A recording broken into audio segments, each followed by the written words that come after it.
વહાલા ભક્તો, સ્વર્ગમાં અમૃત છે. કહેવાય છે કે જે અમૃત પાન કરે એનું તન અમર થાય. એ પણ કદાચ અમર થાય એટલે કે ચિરંજીવી બને, અર્થાત આ એક બ્રહ્મા, વિરાટ બ્રહ્માના એક દિવસ સુધીનું. પરંતુ પુરુષોત્તમ નારાયણની ઉપાસનાના અમૃતનું જે પાન કરે એ તો યુગો યુગ અમર થઈ જાય. પુરુષોત્તમ નારાયણ જેવો મહાસુખીઓ થઈ જાય. હરિચરામ સાગરમાં ઉપાસનાનું અમૃત સમજાવતા સ્વામિનારાયણ ભગવાન કહે છે કે હરિમૂર્તિ મેં સુખ રહે જૈસા, કો કહે મેં ના આવત તૈસા, હરિયાકાર વૃત્તિ જબ હોવે, સો સુખ કો જન તબ હી જોવે, સો સુખ કો જન તબ હી જોવે.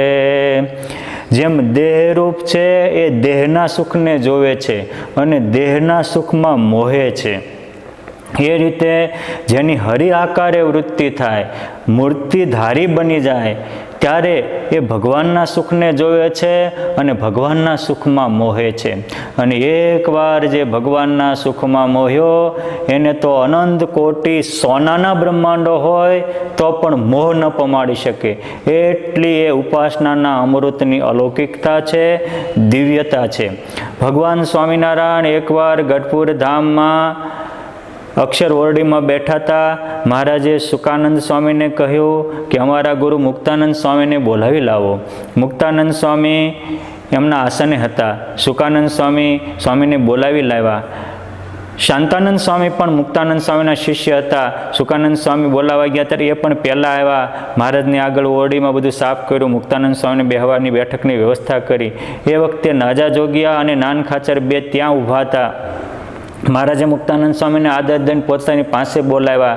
મુક્તાનંદ સ્વામી વંદન કરી વિનય સાથે કહે છે કે હે વાલમજી, અચાનક આપે બોલાવ્યો, આપે જે કહેવું હોય એ પ્રેમથી કહો. મહારાજ કહે છે કે સ્વામી કહેવું તો હતું.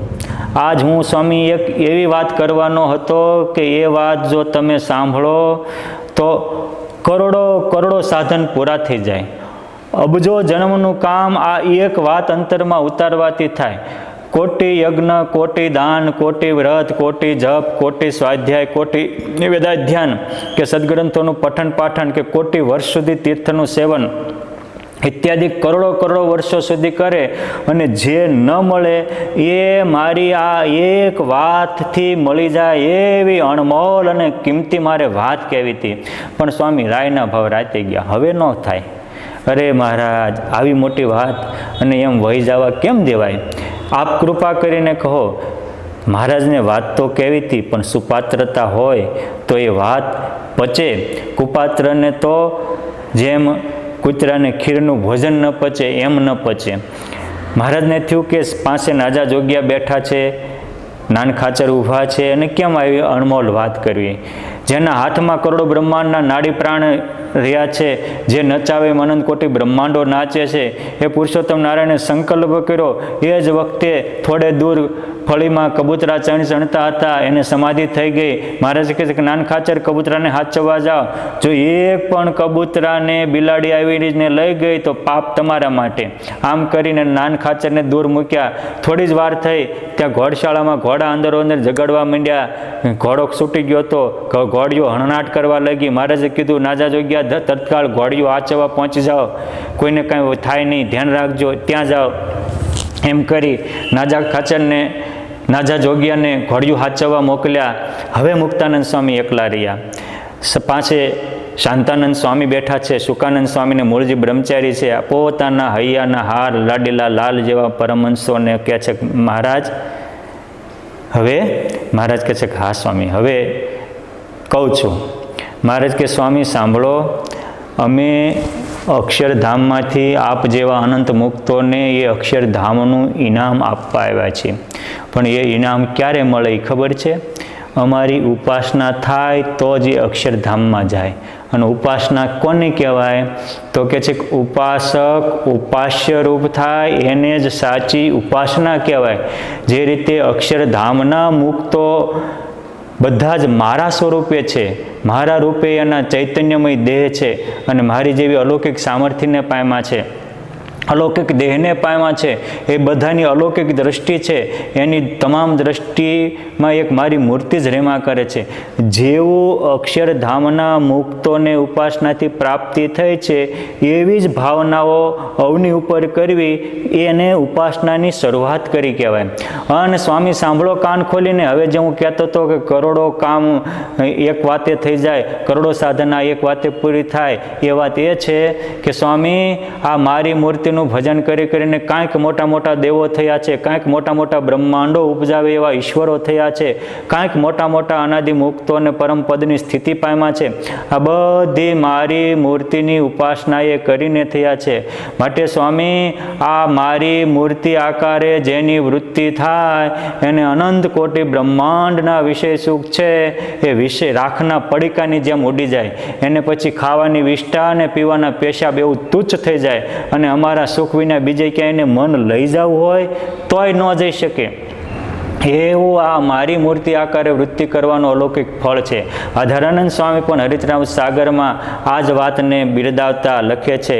ખુદ ભગવાન સ્વામિનારાયણ કહે છે કે મૂર્તિ આકાર જીવ હોવત જબ હે, મૂર્તિ આકાર જીવ હોવત જબ હે. મૂર્તિ આકારે જીવ થાય ત્યારે અનંત કોટી બ્રહ્માંડના વિષય સુખ છે એ રાખના પડીકાની જેમ ઉડી જાય. ફેર તાકીને ખાખ દેખાવે એસો એ લાભ રહાવે. આવો એનો અલૌકિક લાભ મળે છે. મૂર્તિ આકારે જીવ થાય ત્યારે એને ભગવાન સિવાય કાંઈ નજરમાં જ ન આવે. અને દેહ આકારે વર્તતો જીવ મૂર્તિ આકારે થાય એને સાચી ઉપાસના કરી કહેવાય. મહાભારતમાં પ્રસંગ આવે છે, ભગવાન શ્રી કૃષ્ણ અર્જુનજી અને ભીમસેનને લઈ અને જરાસંઘ પાસે ગયા. જરાસંઘ પાસે દ્વંદ્વ યુદ્ધનો માંગણી કરી. ભીમ અને જરાસંઘનું દ્વંદ્વ યુદ્ધ થયું. કૃષ્ણ ભગવાનના ઈશારે જેમ દાંતણ ચીરીએ એમ ભીમસેને જરાસંઘના બે પગને પકડી અને ચીરીને બે બાજુ દૂર દૂર ફાડિયા ફેંકી દીધા. પરંતુ જરાસંઘને જરા નામની દાસીનું વરદાન હતું. પટ પટ પટ પટ દડ થતા બે ફાડિયા એક થયા, ભેગા થઈ અને ઊભો થઈને જરાસંઘે જે ભીમસેનને ગદા નાખી, ભીમસેન 5 ગલોટિયા ખાઈ ગયા. પછી તો ભગવાનના કહેવા મુજબ ભીમસેને ઘણીવાર જરાસંઘને ચીરી નાખ્યો અને પાછો જરાસંઘ ભેગો થઈને લડવા માંડે. છેવટ ભીમ ઠાક્યો, હાર્યો, હતાશ થઈ ગયો કે આને મારવો કઈ રીતે? દાંતણ ચીરે એમ બે ચીરિયા ભેગા છૂટા કરી નાખું છું તો એ પાછો ભેગો થઈને લડવા માંડે છે. છેવટે ભગવાનની સામું જોયું અને ભગવાનને કહ્યું, પ્રભુ હવે આનો કોઈ ઉપાય? ભગવાન કહે છે કે હવે તું આમ એને ચીરીને ફાડિયા દૂર ફેંક, પછી તું શિવ ભક્ત છો. માટે એ બે ફાડિયા ભેગા થતા ત્યારે વચ્ચે એક પથ્થર લઈ રેતીનો ઢગલો કરી અને એમાં ઓમ નમો શિવાય, ઓમ નમો શિવાય એમ શિવલિંગની સ્થાપના કરીને શિવના મંત્ર બોલવા માંડી તો ભેગા નહીં થાય. પછી ભીમસેને કૃષ્ણ ભગવાનના કહેવા મુજબ જરાસંઘને ચીરીને બે ફાડિયા દૂર મૂકી અને વચ્ચે શિવલિંગ સ્થાપી અને શિવના મંત્ર બોલ્યા એટલે એના ફાડિયા જુદા ને જુદા રહ્યા. આ તો સમજવાનું એક એક્ઝામ્પલ છે. એમ આપણે પણ વિચારે કરીને થોડી વાર દેહભાવ છૂટા કરીએ છીએ અને થોડી જ વારમાં પાછા જ્યાં હાલવા જઈએ, ખાવા જઈએ, જોવા જઈએ ત્યાં પાછો દેહભાવ હતો ને એવો જામી જાય. માટે માત્ર આત્મવિચારથી ઉપાસના સિદ્ધ નહીં થાય. ભગવાનને પકડવાથી જ આત્મનિષ્ઠા દઢ થશે. ભગવાનના સ્વરૂપમાં આપણી વૃત્તિઓ જામશે ત્યારે જ દેહભાવ જશે. કેમ જે દેહભાવની બદલે જ ભગવત ભાવ મળે છે. દેહની ઉપાસના મૂકવાથી જ ભગવાનની ઉપાસના શરૂ થાય છે. દૈહિક સુખ છોડવાથી જ ભગવાનની ઉપાસનાનું અમૃતનું પાન મળે છે.